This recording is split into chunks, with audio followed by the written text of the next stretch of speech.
오늘은 오과 사무엘의 사역에 대해 살펴보겠습니다. 저는 여성 일공동체를 담당하고 있는 노진석입니다.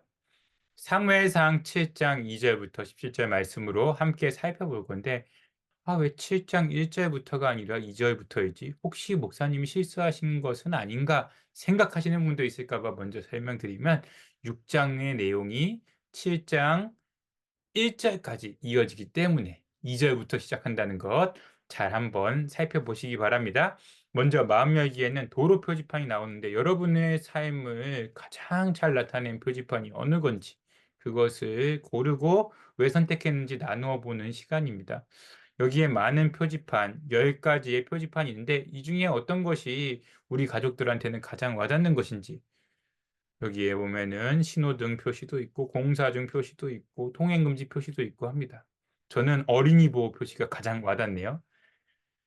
아침마다 아이들을 등교시키는 길을 제가 같이 가다 보니까 더 그렇게 느껴지는 면도 있고, 또 한편으로는 우리 자녀를 어떻게 하면 하나님의 지혜로 잘 양육할까, 이것에 대한 고민이 있기 때문에 제가 이 오과 사무엘의 사역 보면서 아, 어린이 보호가 내 삶을 가장 잘 나타낸 표지판 같다 생각을 해보았습니다.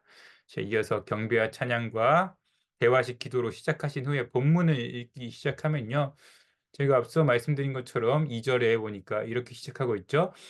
그가 기럇 여아림에 들어간 날부터 20년 동안 오래 있은지라 이스라엘 온 족속이 여호와를 사모하니라. 그러니까 여호와의 개가 들어온 때부터 이 본문이 시작하고 있죠. 사무엘상 7장은 미스바 회개 운동에 대한 이야기와 또 이스라엘 왕정에 대한 문제를 다루고 있습니다.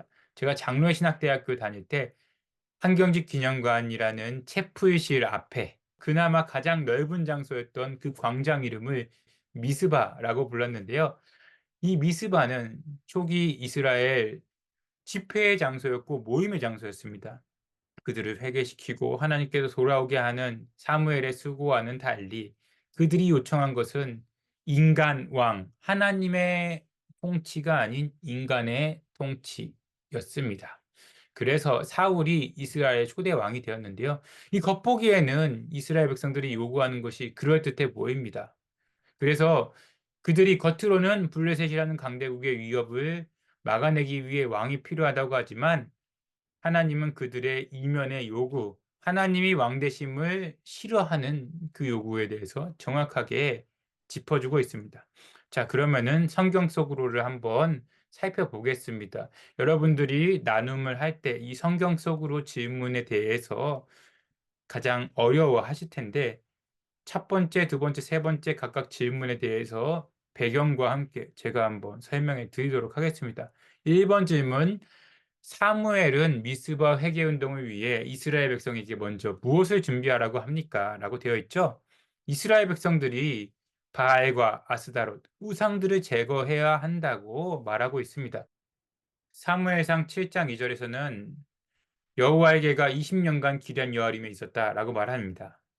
6장에서는 그 여호와의 개를 이방 민족에게 빼앗겼다가 다시 찾은 그 사건을 기록하고 있는데, 기럇 여아림 사람 아비나답의 집에 안치되어 있다는 그 상황 가운데 이 기럇 여아림의 위치가 블레셋과 인접한 곳이거든요. 그러면은 아직까지 여호와와의 관계가 완전히 회복되지 않았음을 알려준 것이고요. 그 20년이라는 오랜 시간이 지났고 또 블레셋의 압제가 여전한 상황 가운데에서 그들이 여호와 하나님의 도우심이 간절하게 필요한 상황이다라는 것을 여기서 말씀하고 있는 것입니다. 이때 그 사무엘상 4장부터 6장 21절까지 잠깐 사라졌던 사무엘이 등장하는데요. 사무엘이 앞서 말씀드린 것처럼 미스바에서 이스라엘 백성들을 불러 모아서 회개 운동을 합니다. 그러면서 백성들에게 말하는 것, 하나님과의 관계 회복이 중요한데 이를 위해서는 너희가 먼저 해야 될 것이 무엇이냐? 바알과 아스다롯을 제하여 버리라 라고 합니다. 특별히 바알은 가나안 신 중에 남신의 대표요. 또 풍요와 폭풍을 주관하는 신이고, 아스다롯 신은 가나안 신 중에 여신의 대표요. 풍요와 전쟁과 사랑의 신이 된다고 적어 놓았죠. 성경에서는 이스라엘 백성들이 그렇게 이방 신들의 유혹, 가나안 신들의 유혹에 넘어졌다고 말하고 있습니다. 가나안 7족속이 있는데 그들이 섬기던 신을 섬기지 말아라라고 그렇게 당부를 하고 있는데도 안타깝게도 그들은 여호와 섬기기에 실패한 것이죠. 그래서 그들에게 미스바 회개 운동의 첫 시작이 바알과 아스타롯을 제하여 버려야 한다라고 말하는 것입니다. 이어서 두 번째까지 덧붙여 설명해 드리면요. 너희 마음을 여호와께로 향하여 그만을 섬기라라고 합니다. 그것이 3절 말씀인데요. 마음을 다하여 여호와를 섬기는 것이 신명기로부터 내려오는 그 역사관, 신명기적 역사관의 중심 사상입니다. 신명기적 역사관이라는 것이 있고 역대기적 역사관이라는 것이 있는데요.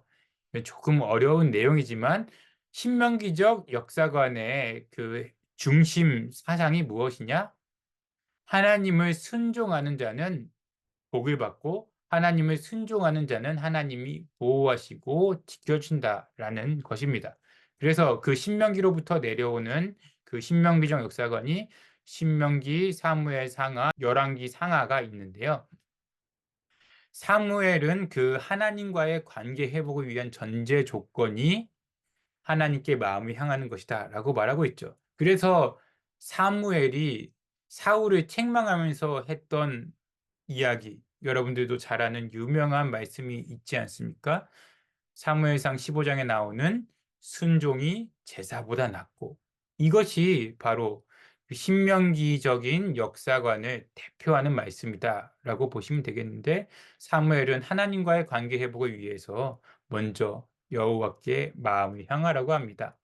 그렇다면 두 번째, 2번 문제를 볼 건데요. 미스바 회개운동에서 사무엘이 백성들에게 구체적으로 요구한 행동이 무엇인지 살펴보겠습니다. 제가 답을 이렇게 적어 놨죠. 미스바에서 모여 물을 길어 여호와 앞에 붓고 금식하며 회개하는 것입니다. 라고 적어 놓았는데요. 본문을 잘 살펴보면요. 사무엘이 블레셋과 전쟁하는 데에 앞서서 미스바로 다 모이라고 하죠.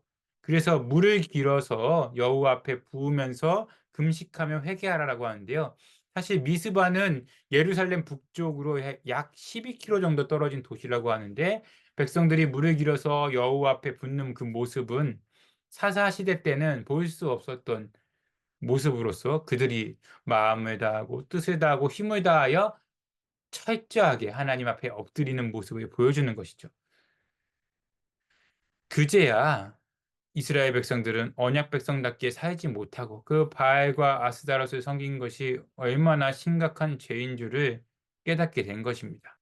6절 말씀에 보니까 미스바에서 이스라엘 자손을 다스린다라고 기록되어 있는데요. 본문에서 다스리다라는 단어 샤파트는 사무엘이 사사, 선지자, 제사장으로서 다스린다, 지도자 역할을 했다라는 단어입니다. 이 샤파트라는 단어에서 쇼페팀, 사사라는 단어가 나오기도 하는데 그 사사라는 것이 우리말로 더 쉽게 풀면은 재판관이거든요. 그런데 그 재판관이라는 게 정확히는 다스리고 재판하고 이 모든 것을 아우르는 통치의 개념이거든요. 그러니까 사무엘은 백성을 위한 중보자, 중재자로서 하나님의 통치를 실현한 사람이죠. 사무엘은 자신이 고별 설교할 때도 중보 기도자로서의 사명을 말하면서 나는 너희를 위하여 기도하기를 쉬는 죄를 여호와 앞에서 결단코 범하지 아니하고 선하고 위로운 길을 너희에게 가르칠 것인즉 이라고 말하고 있는데요. 그 사무엘이 그렇게 말할 수 있었던 것, 하나님의 통치를 위한 중보자, 중재자였다는 것이죠. 사무엘은 그 젖먹는 어린 양을 취하여서 그 여호와께 번제를 드리는데 구약에서 양을 잡는다는 것, 그 백성들의 죄를 속죄한다라는 의미죠. 마치 유월절 어린 양이 이스라엘 백성들의 죄를 대신하여서 짊어지고 그들이 그 출애굽의 구원을 받았던 것을 떠오르게 하는 거죠. 이렇듯 이런 백성들의 회개와 사무엘의 부르짖는 기도 가운데에는 진정한 하나님 앞에 엎드림이 있었고 이에 대해서 여호와 하나님은 응답하신다는 것이 오늘 말씀입니다. 3번 미스바 회개 운동의 결과는 무엇입니까? 라고 되어 있는데 답은 아주 간단합니다. 전쟁에서 승리하여 빼앗긴 영토를 되찾게 하셨습니다. 입니다. 자, 여호와께서 블레셋과 싸워서 이기게 하신 게 아니라 큰 우레를 통하여서 블레셋을 어지럽혀서요. 이미 그들을 혼란스럽게 합니다. 구약 성경에서 우레와 천둥 이것은 인간 역사에 개입하시는 여호와의 능력으로 나타나는데 여호와께 속한 전쟁 가운데 이스라엘 백성들이 할 일은 치열한 전투 끝에 이겨내는 게 아니었습니다. 함께 부르짖어서 기도하는 일, 도망가는 블레셋 군사 추격하는 일뿐이지 그들과 치열한 전투 끝에 피 흘리면서까지 싸우지 않았음을 분명히 본문에서 설명하고 있죠. 싸움에 승리한 사무엘이 미스바와 센 사이에 돌을 세우고 그 기념비의 이름을 여러분도 잘 알고 또 많은 곳에서 사업장 이름으로 사용하고 있는 에벤에셀이라고 부릅니다. 이전에 에벤에셀에서는 사실 그들이 치욕스럽게 패배하고 여호와의 궤를 빼앗긴 장소였습니다. 5장 1절에 나오는데요. 그런데 이번에는 우레로 나타난 여호와 하나님의 능력을 힘입어서 동일한 장소에서 승리한다는 것. 이것은 하나님의 뜻이 있기 때문에 그들이 승리할 수 있었고 그들의 어떤 군사적인 뛰어남이나 사무엘의 그 전략이 뛰어남이 아니었음을 보여주는 거죠. 사무엘 역시 이 장소에서 여호와의 궤를 빼앗긴 것 잘 알고 있었습니다. 그렇다면 이렇게 블레셋과의 전투 이후에 승리한 다음에 그들은 어떻게 됐겠습니까? 오래오래 행복하게 살았더래요라고 이렇게 마무리되면 좋은데 여호와께서 그들을 보호하시고 빼앗긴 영토를 찾게 하셨음에도 불구하고 그 8장 말씀해 보니까 오래오래 행복한 것이 아니라 왕을 주십시오. 아니 사무엘의 자녀들은 안 됩니다. 라고 하면서 다시 사무엘과 여호와 하나님을 골치 아프게 하는 그런 모습으로 나타나는 것이 사무엘상 7장과 이어지는 8장의 내용입니다. 자, 삶을 향하여 본문 적용 질문 가보도록 하겠습니다. 사무엘이 미스바 회개 운동을 통하여서 이스라엘 백성들이 우상 숭배하는 죄를 회개하게 하였고 하나님과의 관계를 다시 회복하게 하였는데 오늘날 우리가 하나님과의 관계 회복을 위해서 회개해야 될 부분이 무엇인가 한번 살펴보자는 거죠. 이스라엘 백성들이 미스바 회개 운동을 통해서 하나님과의 관계를 회복하기 위해 했던 일, 이방신을 제하여 버리는 거잖아요.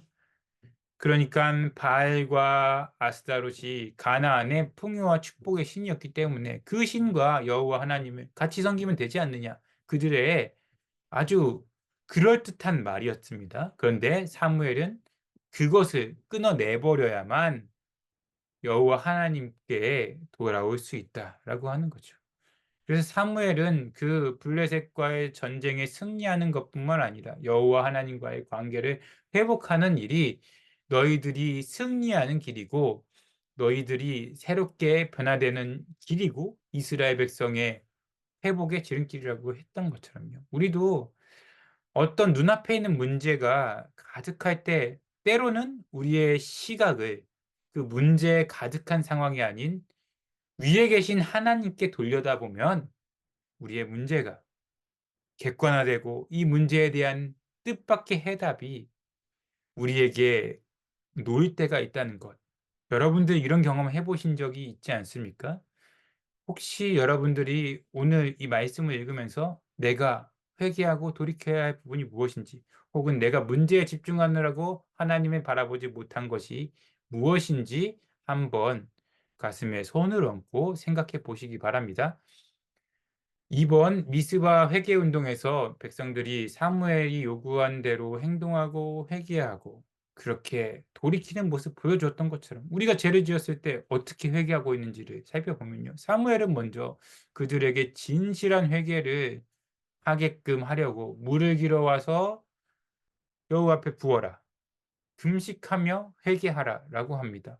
그들의 진실한 회개 후에 사무엘은 젖 먹는 어린 양을 취해서 여호와 앞에 부르짖고 전쟁에서 승리하게 하셨던 것처럼 그러니까 먼저 하나님의 뜻을 구하니까 이어서 승리를 하게 하고 평안을 주었던 것처럼 사사시대에 수없이 반복되는 죄악 가운데 여호와께 부르짖을 때마다 구원해 주셨던 것처럼 여호와 하나님께 돌아오기만 하면 그들은 늘 승리의 삶을 살 수 있습니다. 그렇다면 우리가 죄를 지었을 때에도 그렇게 이스라엘 백성들처럼 금식하고 회개하는 구체적인 결단이 있었는지, 이번 사순절 기간을 지나면서 고난 주간을 지나면서 우리의 영적 상태는 어떠했는지, 혹은 우리 안에 하나님보다 더 소중한 것이 있었다면 그것에 대해서 구체적으로 회개하면서 회개를 말로만 혹은 기도로만 하는 것이 아니라 삶으로 실천하는 우리의